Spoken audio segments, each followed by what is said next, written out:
Hi అండి, బడ్జెట్లో నా స్టైల్లో బనానా కేక్ అయితే చేసేసుకుందామా.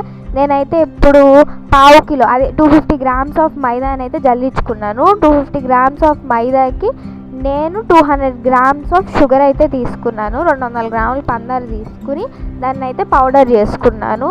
పౌడర్ చాలా అంటే చాలా స్మూత్ పౌడర్ రావాలి. ఇలా స్మోక్ వచ్చే అంటే అలా పౌడర్ అంతా బాగా మెత్తగా అయిపోయేటట్టు మనం బాగా పౌడర్ అయిపోయేలాగా మిక్సీ చేసుకోవాలి. తర్వాత నేను 3 స్మాల్ బనానాస్ తీసుకుని, వీడియో కాబట్టి నేను 4తో అలా చూపించాను, కానీ హ్యాండ్తో స్మాష్ చేసేసుకోండి. మీరైతే హ్యాండ్తో నీట్గా చంప్స్ లేకుండా స్మాష్ అయితే చేసుకోండి. తర్వాత దీనికి నేను 2 ఎగ్స్ అయితే తీసుకున్నాను.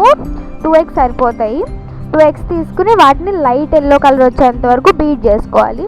తర్వాత ఇందాక మనం మిక్సీ పట్టిన షుగర్ పౌడర్ని అయితే ఒకసారి వేసి కొంచెం కలిపి తర్వాత నేనైతే మిక్సీకి వేసాను. అలా నురగ స్మూత్గా వచ్చేదాకా మనమైతే మిక్సీ పట్టాలి. తర్వాత ఒక బౌల్ తీసుకుని అందులో ఇందాక మనం స్మాష్ చేసుకున్న బనానా, తర్వాత మనం మిక్సీ చేసుకున్న ఎగ్ అండ్ షుగర్ లిక్విడ్, తర్వాత అయితే నా దగ్గర బేకింగ్ సోడా లేదు, అందుకే నేనైతే ఈనో తీసుకున్నాను. నేనైతే కొంచెం లైట్గా అయితే ఈనో వేసాను, చిటికెడు పించ్ ఆఫ్ ఈనో అయితే వేసుకున్నాను. దాంట్లో మళ్ళీ మిల్క్ కొంచెం మ్యాండేటరీ, కొంచెమైనా వేసుకోవాలి. నేనైతే ఒక స్మాల్ ప్యాకెట్ ఆఫ్ మిల్క్ వేసాను. తర్వాత వచ్చేసి ఇందాక ఒకసారి కలిపేసుకుని మళ్ళీ జల్లిడి పట్టిన మైదా అయితే వేసాను. అండ్ అది ఒకసారి కలిపాక కొంచెం గట్టిగా అనిపించింది, అందుకే నా దగ్గర మిల్క్ కూడా అయిపోయినాయి అని చెప్పి అయితే నేను కొంచెం వాటర్ తీసుకున్నాను. మీరు ఫుల్గా కావాలంటే ఫుల్గా మిల్క్ యూజ్ చేయొచ్చు. దాన్ని ఒకసారి నీట్గా కలిపేసుకోవాలి. మా దగ్గర అయితే బటర్ పేపర్ లేదు, అందుకే ఆ బౌల్లో అలా కొంచెం గీ కింద అప్లై చేస్తాను అనమాట.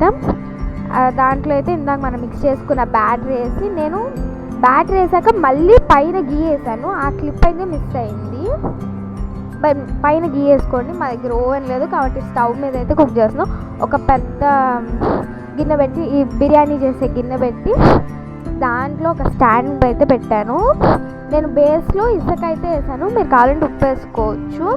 నేను చూపిలేదు అది వేయడము. తర్వాత అది ఇందాక మనం ఏదైతే బౌల్ వేసుకున్నామో అదైతే అందులో పెట్టేశాను. తర్వాత అయితే ఇలా గీ వల్ల మంచిగా కుక్ అయ్యి మంచి స్మెల్ అయితే వస్తుంది. చాలా అంటే చాలా యమ్మీగా ఉంది. చాలా బడ్జెట్ ఫ్రెండ్లీలో అయితే అయిపోయింది.